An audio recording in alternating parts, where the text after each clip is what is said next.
today our topic is mass. Mass भी लोग इसको कहते हैं.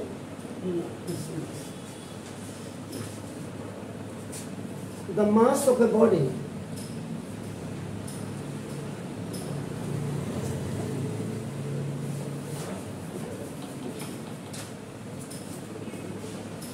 is the quantity of matter. This matter में भी आपका मटेरियल भी आप लिख सकते हैं, इधर आपका नाम कंटेन है,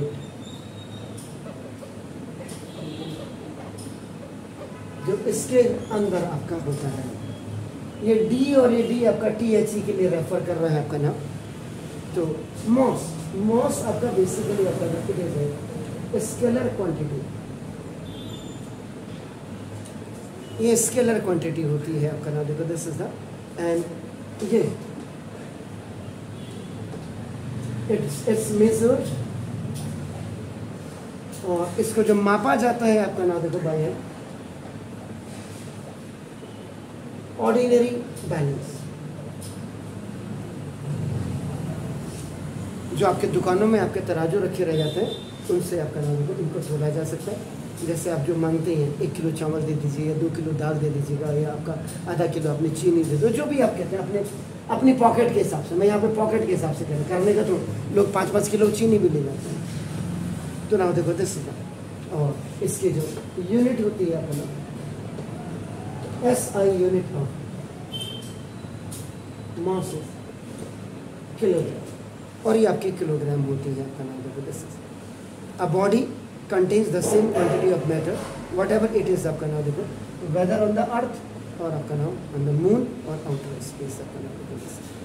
तो ये आपका हो गया कि मास किसी भी बॉडी का मास आपका नाम वो क्वांटिटी है किसी मटेरियल या मैटर की जो उसके अंदर होती है, कंटेन इन इट होती है. तो ना मास आपकी एक स्केलर क्वांटिटी है, और इसको आपका ऑर्डिनरी तराजू से भी आप इसको आपका नाम मेजर कर सकते हैं. इसकी SI यूनिट आपका नाम मास इस किलोग्राम आपका है.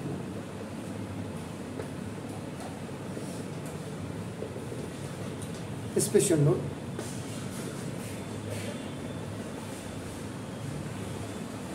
a body contains the same mass with the same quantity भी आप लिख सकते हैं of matter whatever it is. ये कुछ भी हो आपका नाम देखो दिस इज, चाहे वो आपका अर्थ पर हो आपका नाम देखो दिस इज, और मून पे हो, और else in any other planets या आउटर स्पेस भी आपका इसमें आप लिख सकते हैं.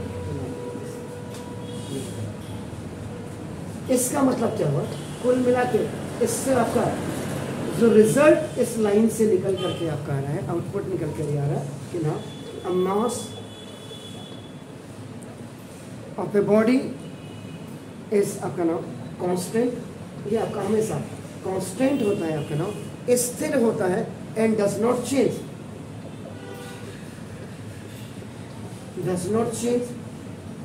Place to place. Place to place में कभी आपका नाम चेंज नहीं होगा. जो अर्थ में होगा वही मून में भी होगा, वही आपका आउटर स्पेस में भी होगा. And usually it's denoted by small n से आप इसको डिनोट करते हैं.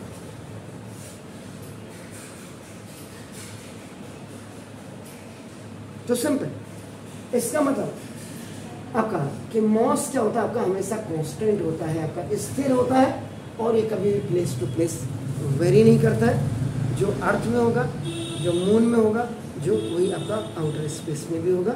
तो इसको आप डिनोट करते हैं आपका नाम स्मॉल n से. इसका मतलब therefore mass of a body is n. Now this is the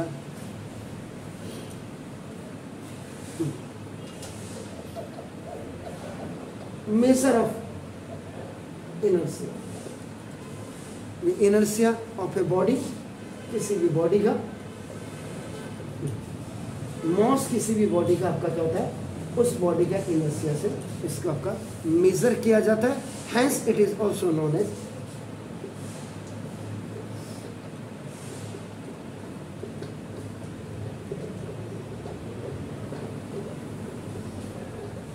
इसको आपका इनर्शिया मॉस भी आपका कहा जाता है, इसको इनर्शिया को। Yes please do it.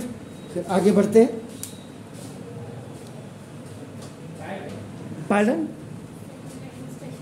ये स्पेशल नोट है, वेदर इन अर्थ और moon else in any other outer space.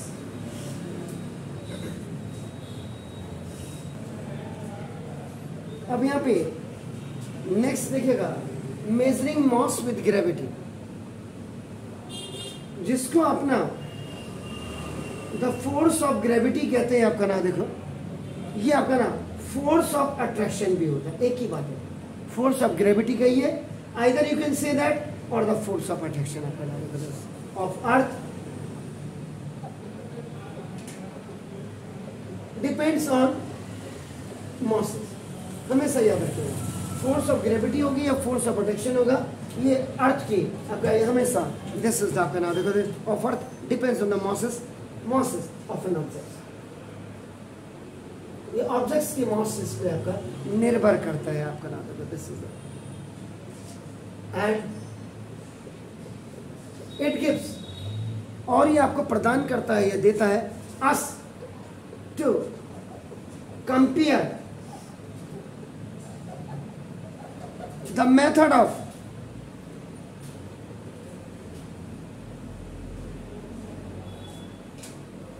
compare the masses of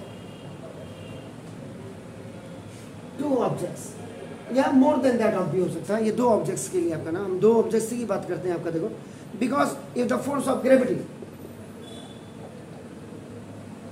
if the force of gravity, अगर फोर्स ऑफ ग्रेविटी आपका नाम याद रखिएगा आपका नाम देखो दिस इज इक्वल, अगर ये आपकी बराबर होंगी तो याद रखिएगा आपका नाम देखो then they will have equal mosses.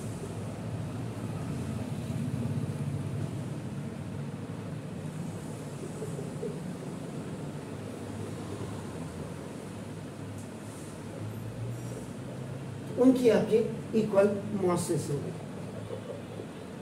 अगर आप समझ गए हो तो, नहीं तो मैं फिर बताऊं आपका ना। देखो जब फोर्स ऑफ ग्रेविटी दो ऑब्जेक्ट्स की इक्वल होगी, दो ऑब्जेक्ट्स की फोर्स ऑफ ग्रेविटी अगर आपकी इक्वल होगी तो उनकी आपके मॉसेस भी आपका इक्वल होंगे। If the mass of one of the object is known, अगर if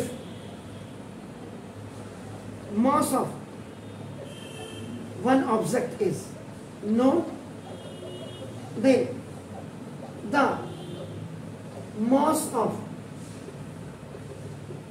another object can be find out. आप उसको फाइंड आउट कर सकते हैं आपका नाम होगा दस। अब आप सिंपल सी बात है, अगर इस लाइन को आप देखें the mass of one object, क्योंकि देखो आप F इज इक्वल टू आप क्या करते हैं G into M1 into M2 over आपका देखो R स्क्वायर करते हैं अपना। One object is this one and the another object is this one. एक ऑब्जेक्ट आपका देखो A है, द अनदर इज B। इसके सेंटर पॉइंट से आपका देखो C dash, the distance between their centres is known as और आपका देखो R and it has a mass M1 and M2।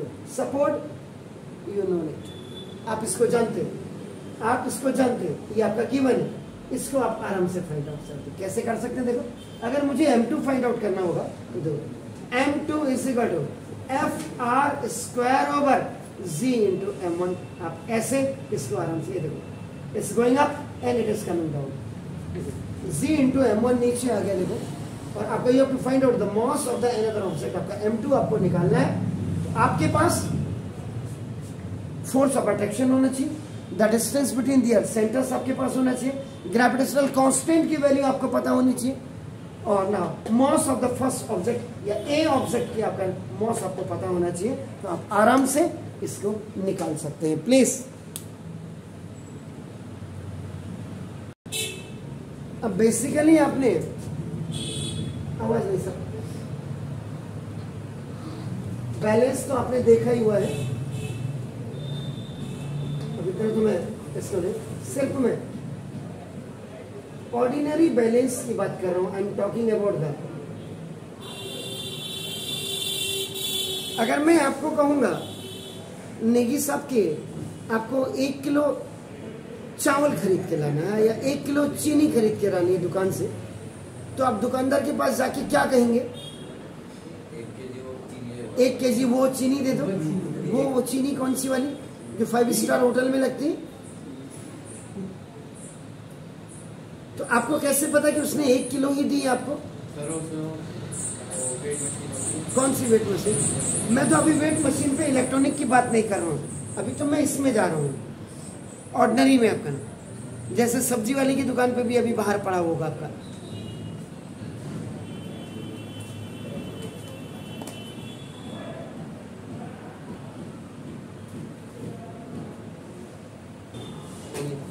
ये देखिए, this is called the pan balance या इक्वल आर्म बैलेंस कहते हैं आपका नाम। देखो दिस इज, तो जब भी आप कोई चीज खरीदते हैं, व्हेनेवर आपका नाम you are just purchasing anything, आपने दुकानदार को कहा मुझे 1 किलो सेब दे दीजिए या मुझे 1 किलो चीनी चाहिए, what ever your requirement is आपका नाम। देखो तो आप सबसे पहले बराबर है या कैसे, तो बराबर है तो आप कैसे देखते हैं? ये देखो, ये बराबर, अगर मेरी फिंगर दिख रही होगी आपको, देखो ये दोनों जो बैलेंस है देखो ये बराबर होने चाहिए। यहाँ पे देखो मेरी फिंगर दिख रही है, अब दिख रही है मेरी फिंगर दिख रही है?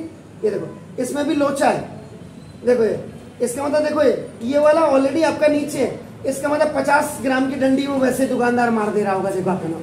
तो ये आपका तो ये दोनों बराबर होने चाहिए। देखिए इसमें अब आप क्या करेंगे, आप इसमें देखो, अब आपने कहा 1 किलो सेब चाहिए आपको, तो देखो आपने इसमें आपने रखा, ये देखो आपका बैलेंस। अब इसमें आपका यू विल पुट, आपने क्या करना है, इसमें 1 किलो का सामान रखना है। तो ये कब तक रखना है? जब तक देखो ये जब तक ये दोनों बीच में जो आप दिख रहे हैं आपका, देखो ये जो निडल्स आप देख रहे हैं, ये दोनों जब बैलेंस हो जाएंगे, बराबर हो जाएंगे, इसका मतलब आपका ना आपको जो इक्वल मॉस की कोई चीज आपको मिल गई। आप समझ रहे हैं? समझ रहे? तो सबसे पहले तो आपने क्या करना कि जब भी आप दुकान में जाएंगे तो ये देख लीजिएगा कि ये बैलेंस आपका सही है या नहीं है। ये देखिए, जैसे मेरे हिसाब से ये बैलेंस है, 50 ग्राम की मुर्गी तो वैसे ही मार रहा है। अगर दिन में अगर सपोज के लिए आपने 100 किलो अगर आपने सेब बेचे, आपको 1 किलो में 50 ग्राम की मुर्गी मिल गई आपको, तो अब आप लगा लीजिएगा तो कितना हुआ? 50 एंड मल्टीप्लाई बाय 100 से आप मल्टीप्लाई कर दीजिए, कितना हो गया? 5 किलो अगर आपको मिल गया, और अगर 120 रुपए किलो सेब है तो आपका लगा लीजिएगा आपका 600 रुपए तो आपके बिल्कुल चोखे खड़े हो गए। शाम को आपकी सब्जी भी आ गई और मुर्गा खाने वालों की बाहर हो गई और दारू पीने वाले के तो और बल्ले बल्ले हो गए। ये देखो, तो ये बैलेंस नहीं आपका। देखो सबसे पहले तो इसको बैलेंस करिए। ये देखिए आप समझ रहे हैं, देख रहे हैं आप? ये बैलेंस नहीं है। देखो ये, तो जब भी आप कोई भी सामान खरीदें तो इसको पहले तो ये देख लीजिए कि आइदर इट इज बैलेंस और नॉट। ये तो अब उसके बाद आप क्या करिए, जो भी आपने सामान खरीदना है उसमें आपके दुकानदार क्या करेगा, he will keep this weight. ये आपका अगर आप देख रहे हैं ये 1 kg दिख रहा है आपको, इज इट क्लियर? तो ये 1 kg का वेट क्या करेंगे आप, यहाँ पे रख देंगे आपका नाम देखो 10, और बाकी इधर से इसमें जितना भी आपको चाहिए 1 किलो आप इसमें वेट रखते रहेंगे। और तब तक ये देखो, जब तक ये दोनों एक दूसरे के सामने ना आ जाए, बराबर ना हो जाए, ये तब तक आप इसको करेंगे। इसका मतलब इसको लाने का मेरा मेन मकसद ये था आपको ये समझ आ जाए।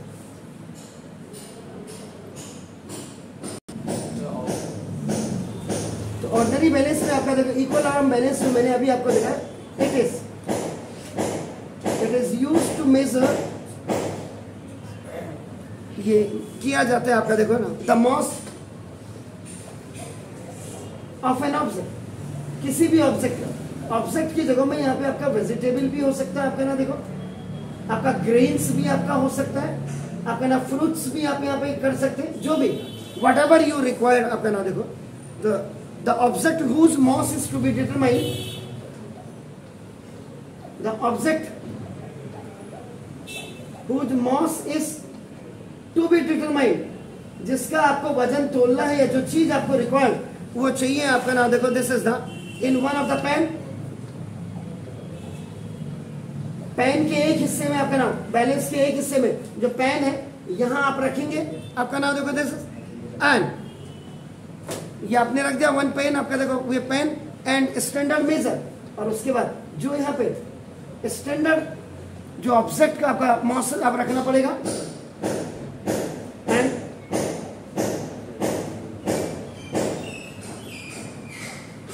Standard mass in another pen till both are equal, जब तक ये दोनों बराबर ना हो जाएंगे, जब तक ये दोनों बराबर नहीं हो जाए तब तक आप कर देखो आप इसमें भरते रहेंगे, until the two pens remains stationary at the same height.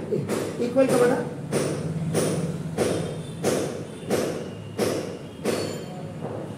at the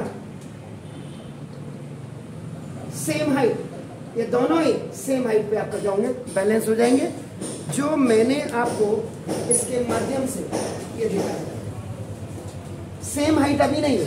अगर आप देख रहे होंगे, देखो एक छोट नीचे दिख रहे हैं, एक नीचे एक ऊपर है, देखो तो ये देखो आपका सेम कब होगा, ये देखो ये जब मैंने इसको हल्का सा प्रेस किया, अब ये दोनों देखो पेन दोनों बराबर इक्वल, ये देखो ये जो कांटे दिख रहे हैं आपका, ये जिसमें मैंने ये फिंगर ये आपका देखो, ये जब आप वेट रखेंगे मेरे राइट हैंड वाले में, लेफ्ट में मैंने आपका ना 1 kg का बाट रखा, वो 1 kg का वेट रखा, देखो जब ये दोनों बराबर हो जाएंगे, देखो आपका ना तो both are equal, they will be stationary at the same height पे आपका लिया जाएंगे आपका नाम। Is that clear? In this condition, अब इस कंडीशन में, इन दिस कंडीशन जो फोर्स ऑफ अट्रैक्शन होगा, याद रखिएगा, force of attraction of earth on the objects,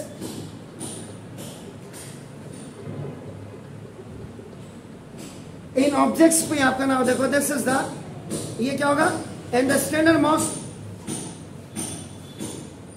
will be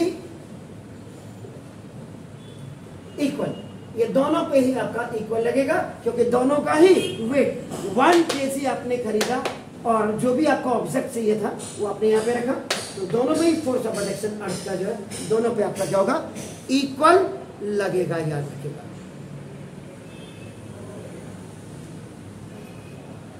तो the value of standard mass is known, इससे आपका जो होगा the value of standard mass is known, तो इससे आपका तो इसको करिएगा, मैं उसका जो हूँ पता चला कस्टमर आ गया वो। तो यहाँ पर जो होंगे आपके ये दोनों पॉइंटर्स आपके याद रखिएगा, ये बैलेंस करने के लिए दोनों पॉइंटर्स का आपका दोनों सेम हाइट पे आपका होंगे, यहाँ से और यहाँ पे आपका लगेगा। और अगर जो फोर्स ऑफ अट्रैक्शन अर्थ का लगेगा, जिसमें आपने वेट रखा और जिसमें आपने स्टैंडर्ड मास आपका तोला है, तो दोनों ही बराबर होंगे, क्योंकि दोनों का वेट सेम है, सॉरी दोनों का मास सेम है, दोनों सेम हाइट में, तो उसमें फोर्स ऑफ अट्रैक्शन भी अर्थ का सेम ही रहेगा। Is it clear? फाइन।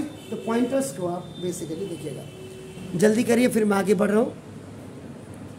अब now you have to find out to show that if earth attacks two objects with equal forces, अगर अर्थ अपनी तरफ दोनों ऑब्जेक्ट्स को इक्वल फोर्स से अगर आपका अट्रैक्ट करती है, तो they have the equal masses. Simple.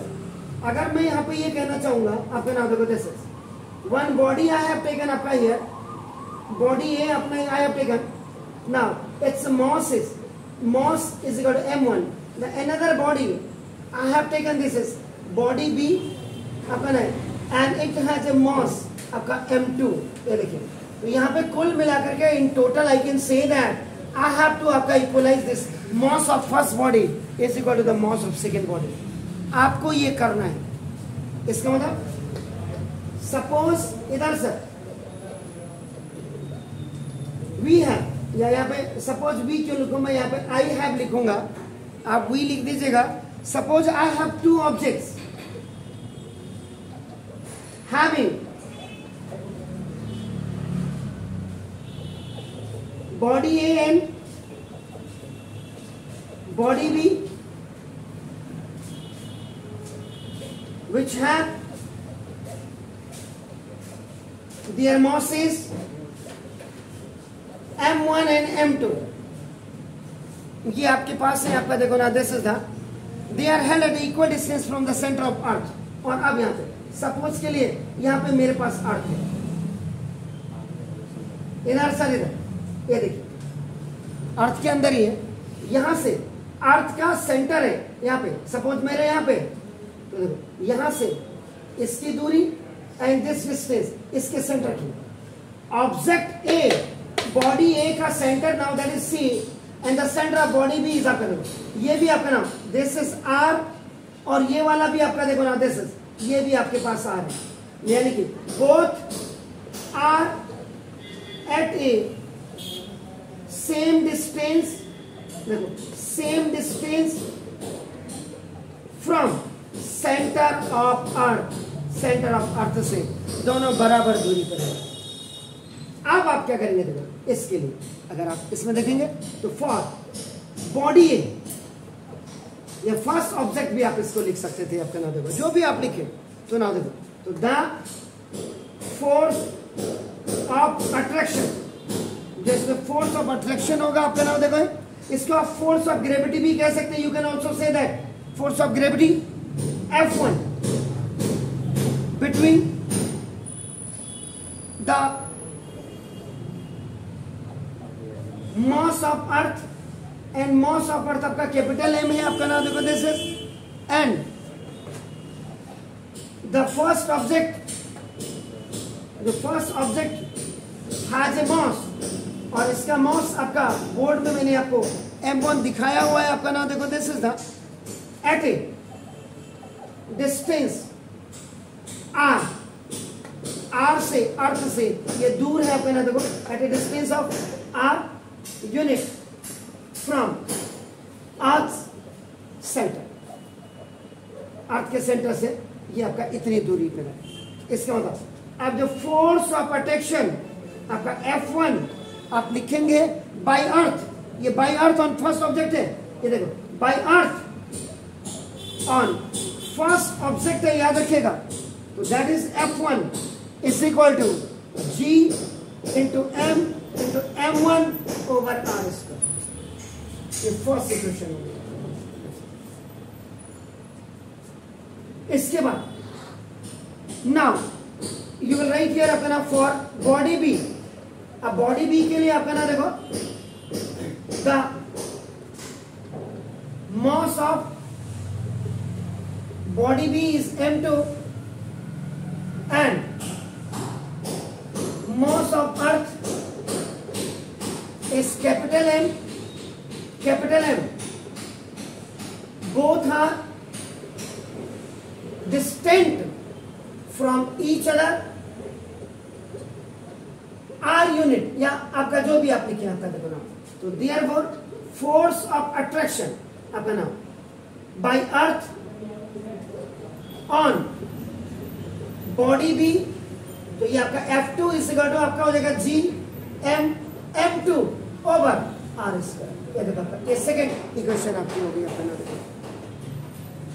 तो अब थर्ड पॉइंट में आ जाएगा when the two objects balance each other, जब दोनों ही ऑब्जेक्ट आपका एक दूसरे के साथ बैलेंस बराबर कर रहे हैं, इसका मतलब then the force of attraction,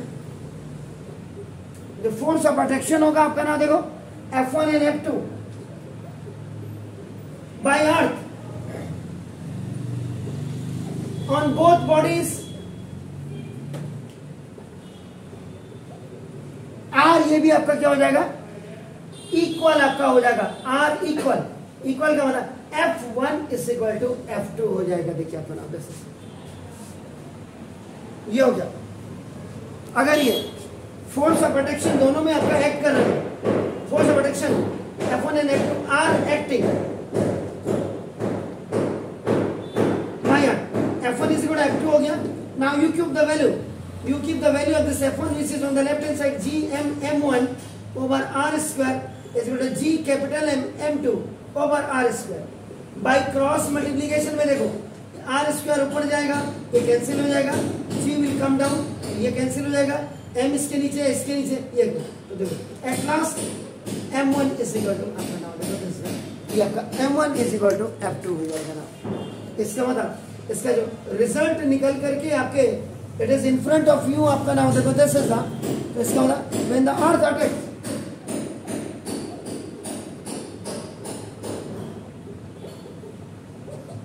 जब पृथ्वी आपकी अटैक करती है आपका two objects with equal force of gravity, equal force of gravity से, then the masses of two objects will be equal या will be same। जो आपने m1 is equal to m2 कहा, ये आपका इक्वल भी लिख सकते हैं आप, सेम भी लिख सकते हैं। प्लीज क्लियर है जी? कुछ पूछ रहे हैं? Acting by earth on both bodies are equal when the two objects, ये तो आपका F1 is equal to the value G into capital M, capital G into capital M into M1 over R square। M1 क्या है? First body, जो body ये रखा उसका आपने क्या किया? मॉस रखा है। Capital M is the mass of the earth. Earth से बॉडी की जो डिस्टेंस है आपकी R, सेम वही आपका। नाउ डिस्टेंस सेम है लेकिन इसका मॉस आपका M2 हो गया। तो जब इस बॉडी में आपका फोर्स ऑफ अट्रैक्शन लगेगा इससे, in that case आपका you will write आपका force of attraction by earth on body B F2 is equal to, फिर वही G M तो ये सेम रहेगा R स्क्वायर में, but in place of M1 you will write here M2 हो गया, क्योंकि दूसरी बॉडी के लिए। when two, अब देखो थर्ड, सेकेंड पॉइंट थर्ड में क्या है कि when the two objects balance each other, जब दो ऑब्जेक्ट एक दूसरे को बैलेंस करते हैं, बैलेंस करने के बाद इक्वल करते हैं, आपका इक्वल रहते हैं, आपका कांस्टेंट रहते हैं, then the force of attraction, उस समय जो फोर्स ऑफ अट्रैक्शन F1 और F2 होगा जो अर्थ के द्वारा उन बॉडीज पे किया जा रहा है। F1 is what? Force acting by earth on first body. F2 क्या? Force acting by earth on second body. F1 is equal to F2, उस समय आपका क्या हो जाएगा? दोनों इक्वल हो जाएंगे। You will keep the value, हम क्वेश्चन नंबर 1 F1 की वैल्यू ये रख देंगे, F2 की वैल्यू आप ये रख देंगे। कैपिटल G से कैपिटल G, कैपिटल M से कैपिटल M, कैपिटल R से कैपिटल R स्क्वायर, दोनों कैंसिल हो जाएंगे। At last now M1 is equal to M2 will be balanced there, same आपका ये हो जाएगा, बच ये जाएगा। तो इससे क्या पता लग रहा है कि जब भी अर्थ का attraction, when the earth attract two objects, जब भी अर्थ आपका दो ऑब्जेक्ट को आपका अट्रैक्ट करती है, इक्वल फोर्स ऑफ, यानी कि इसमें भी इक्वल F1 और F2 दोनों में बराबर लग रहा है, उस समय मासेस भी इनके क्या हो जाएंगे? दोनों के इक्वल हो जाएंगे। Are you getting my points? जी श्योर? हाँ सर। भालो जी, खाली गर्दन हाँ कह रहे हो या ना कह रहे हो? हाँ, तो हाँ में तो यूं होता है, गर्दन ना में यूं होता जी। Sure sir? आज ठीक है क्या? ठीक है, कोई लड़की का फोटो थोड़ा ना बनाया मैंने जो ठीक है। समझ में आ गया या नहीं आ गया? मैं मीन आज तो कोई आपका कॉकटेल वाला प्रश्न तो नहीं है?